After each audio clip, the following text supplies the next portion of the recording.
WWE is set to go back on tour starting with the July 16th episode of SmackDown. This will be the first time that a full crowd will be in attendance for a WWE show in over a year. What this means is that we will get to observe the Roman Reigns tribal chief character through an entire different lens. It will be fun to see how the crowds will react to him. Will they boo him? Will they cheer him? I'm hoping he gets booed, which I think he will since people have wanted to hate Roman Reigns since the Shield broke up in 2014. This is an interesting point to discuss because of the simple fact that Roman Reigns affects the WWE universe in an entire different way. Roman Reigns is WWE right now. He has become what Cena, Austin, and Hogan were before him, granted on an entirely different scale.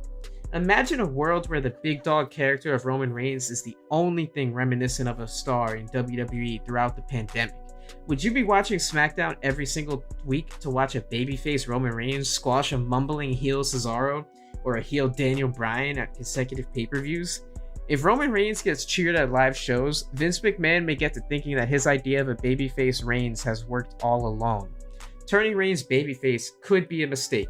With that opening tangent out of the way, let's get to the point of this video. I'm going to shower some praises onto Roman Reigns and just admire how he has done a full 360 turnaround with his character, in-ring work, promos, and storytelling since attacking The Fiend at SummerSlam 2020.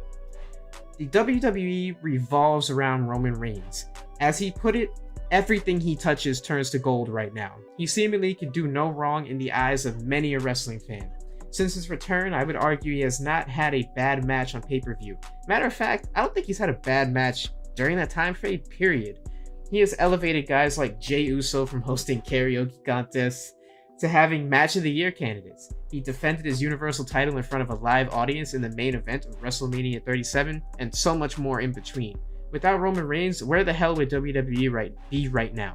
The Elitist and I took a fun stab at answering that very question in our latest episode of Elite Heat, the only wrestling show you need on Mondays. On a serious note, WWE would be in dire trouble without Roman Reigns in the short term. I'm sure they would regroup long term and create another star. Now, I'd be lying to say that I was overly thrilled to see Roman Reigns attack The Fiend at SummerSlam 2020.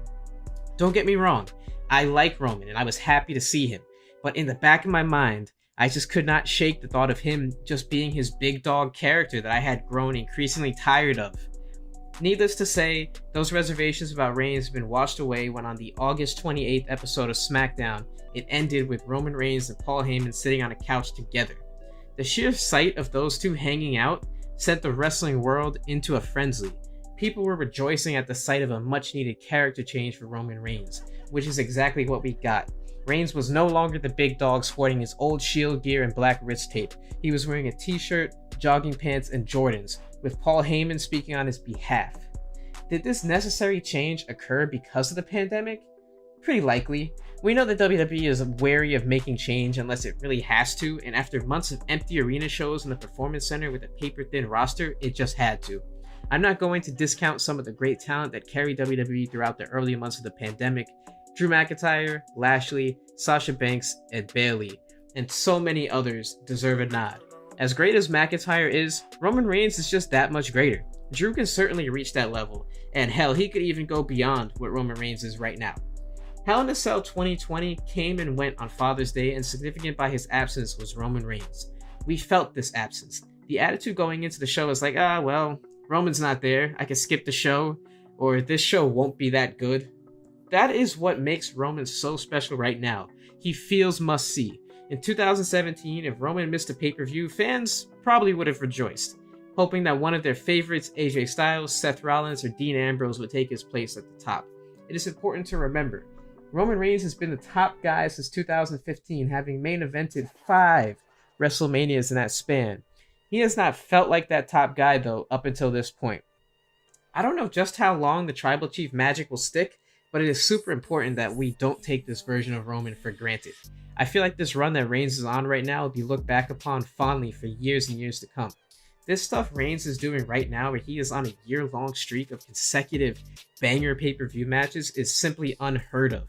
The storytelling in the feud with Jey Uso and the storytelling to come with Jimmy Uso back in the fold will be the subjects of documentaries at some point. The two most enticing potential matchups for Reigns on the horizon are John Cena and The Rock.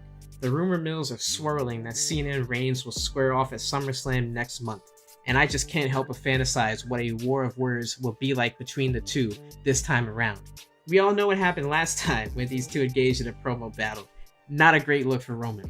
Now, a more comfortable Reigns poses a different threat to Cena on the mic. There is no reason Reigns and Cena cannot have a feud of the year contender.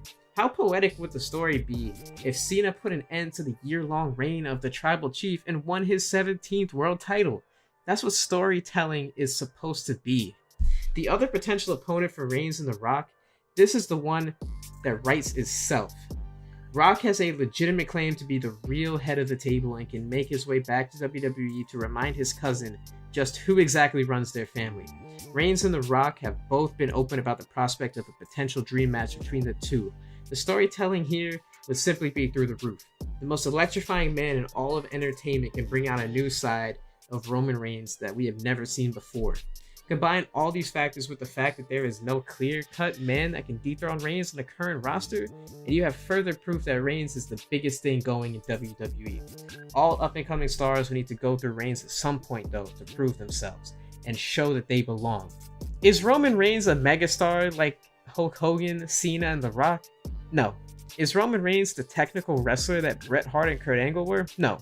But he is damn sure the best thing going in WWE right now, and he will continue to be that if he continues to tread the current path that he's on right now.